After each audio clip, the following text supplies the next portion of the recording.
বসিরহাটের ঘোষবাড়ি গরিবের হাটে সস্তার বাজার, স্বস্তিতে সাধারণ মানুষ। উত্তর ২৪ পরগনার বসিরহাটে ঘোষবাড়ির উদ্যোগে গড়ে ওঠা গরিবের হাট আজ সাধারণ মানুষের কাছে ভরসার জায়গা। মাত্র ২ বছর আগে শুরু হওয়া এই হাটে নিত্য প্রয়োজনীয় প্রায় সব সামগ্রী বাজার দরের তুলনায় অনেক কম দামে পাওয়া যায়। চাল, ডাল, তেল, সবজি, কসমেটিক্স, পোশাক থেকে শুরু করে মাছ, মাংস সবই রয়েছে এখানে। বিশেষ আকর্ষণ রবিবারের খাসির মাংস, যা বাজারে ৮৫০ টাকা হলেও এখানে ৫৯০ টাকা কেজি দরে বিক্রি হয়। ভালোই কম আছে, অন্য বাজারের থেকে এখানে কম আছে। হ্যাঁ হ্যাঁ, এখানেই বাজার করি আমরা। এখন মাংস নিয়েছি। এই তো। কত টাকা দাম পড়লো? এখানে মনে হয় ৫০০ কটা, এখন ঠিক জানি না এটা আমি। না, এই মাঠান। মানে 590 টাকা করে। হ্যাঁ, এখান থেকেই তো আমরা, এখানে হাট হওয়ার থেকেই আমরা এখানে বাজার করি।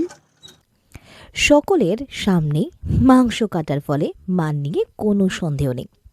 বসিরহাট ও টাকি শহরের মাঝামাঝি অবস্থিত এই হাটের কারণে মধ্যমপুর স্টেশনে যাত্রীর সংখ্যা বেড়েছে, টোটো চালকদের কর্মসংস্থান হয়েছে এবং এলাকায় অর্থনৈতিক চিত্র বদলেছে। গরিবের পাশাপাশি মধ্যবিত্ত ও সচ্ছল মানুষও এখন এখানে বাজার করতে আসছেন। স্থানীয়দের দাবি, ঘোষবাড়ির গরিবের হাট চালু হওয়ায় আশেপাশের বাজারগুলিতেও নিত্যপণ্যের দামে নিয়ন্ত্রণ এসেছে। না, অনেক মানুষ সমস্যায় আছে। এখানকার অনেক মানুষ, গরিব মানুষ আছে যেখানে বাজার করাটা অনেক কঠিন।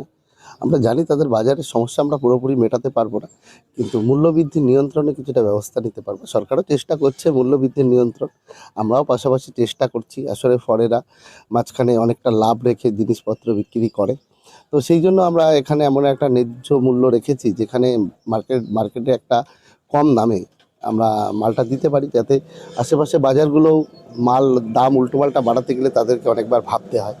পাশাপাশি এখানে বিনামূল্যে চিকিৎসা পরিষেবা ও ঔষধে ২২ থেকে ৫০% ছাড় দেওয়া হয়, যা দরিদ্র মানুষের কাছে বড় স্বস্তি।